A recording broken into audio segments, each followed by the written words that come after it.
एक फूल फूलेला मथुरा दूसर फूलवा पर्वत हो। एक फूल फूलेला मथुरा दूसर फूलवा पर्वत हो।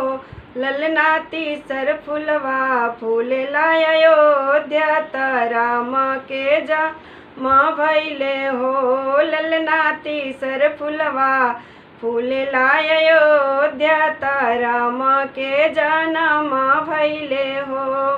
देवकी के जन्म ले कन्हैया त अंजना के हनुमान जन्मे हो।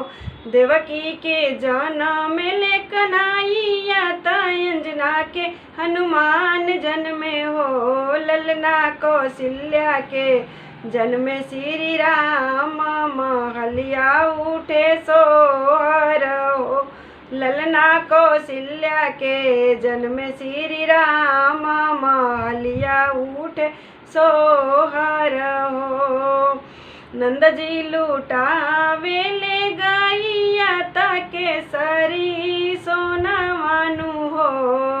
नंद जी लुटावे ले गैया त केसरी सोनवानु हो।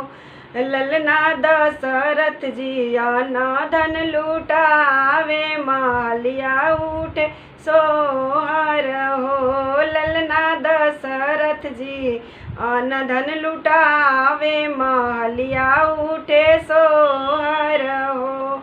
ललना दशरथ जी अन्न धन लुटावे महलिया उठे सोहर हो।